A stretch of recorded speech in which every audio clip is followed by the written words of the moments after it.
And 6 days later, with the help of the enhancement drugs, she was able to translate the Opus engine and utilize the hardware that existed within the Aikido mask to make something new, to make a device, make the software, and make the drivers to use it. It's funny how the two of them, Sheba and Morris, by doing this, gave birth to a whole world. A whole world. Their first experience with it was powerful. They put on the Aikido masks and they were actually able to walk for the first time into the web and see it as a place and not a thing. This was not just a rendering. This wasn't an interface. You were there. It was a dream, but it wasn't a dream. It was amazing. They set it 1 for 1 and the inhibitors so they could keep the memory. And there it was. They had the interface. The two of them could see each other. It was fed. It was incredible. It was also highly, highly, highly illegal, using stolen hardware, stolen software, non-disclosure agreement jobs, violating every license ever known to build this. Well, the two of them could have been executed for it. But when people create the most beautiful things known, whenever anyone creates anything beautiful, they're always met with hatred. Maybe it's part of our nature. Sheba herself was beautiful. She had cream skin, shaved head tight, large blue eyes.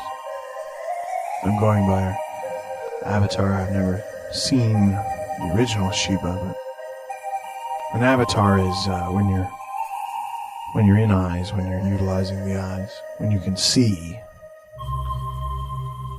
That's the representation of the other person. That's what an avatar is. Because you're not actually in the web, yet you are. Sheba's avatar, there's renditions of her throughout the web now. Everyone knows Sheba and Morris. Morris isn't perhaps as renowned as Sheba, but I mean, the monks pay him homage too. But Sheba is, well, she may as well be the server mother. I mean, when you're online now, it's an incredible feeling. You with a ocular mask, you would strap it on, feel slightly claustrophobic for a moment, and then you'd fall asleep while waking up. It'd just be like, wham, and you're there. In an ultra realistic dream. The Eyes engine from Opus would create a standard from the data based on where you were. If you were at a site and it was within a certain realm of the web on the optic cable, it would make it the same for everyone, so you could actually use your mind to remember where certain things were.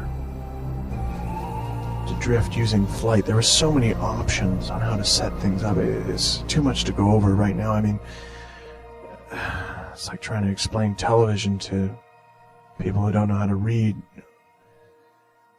You'll see it as it's developed. I don't want the future to come, but I do think that the eyes have it. I do think that this was a great, great thing.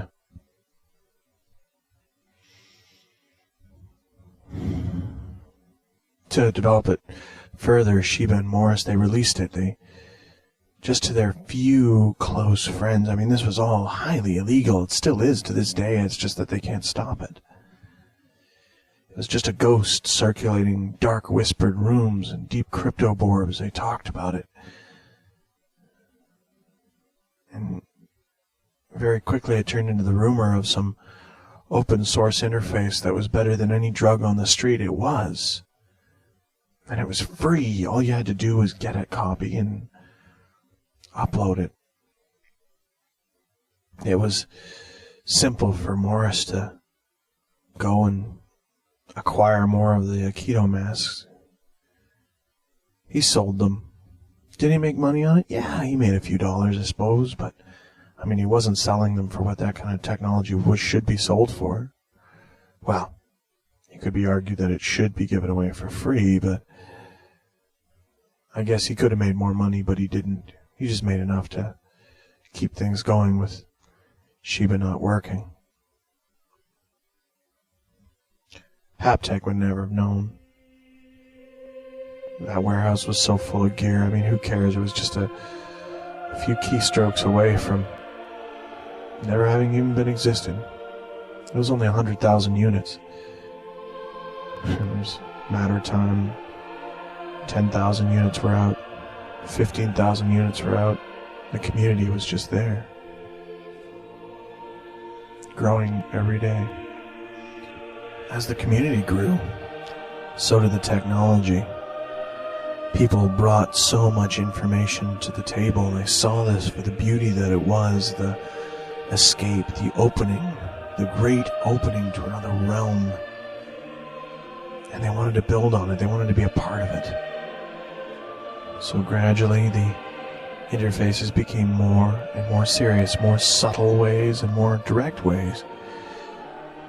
Before the neural interface to isolate the body was put in, they would hang themselves on these wires, a support structure to simulate weightlessness. It was an amazing system.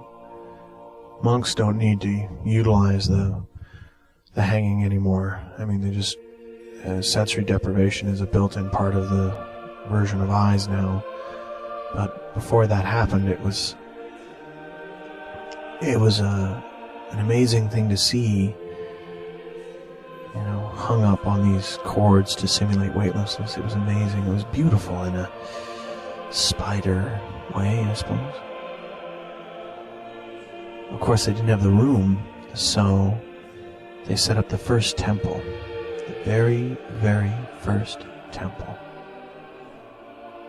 And the real beauty of this is that no one really knows where that temple is.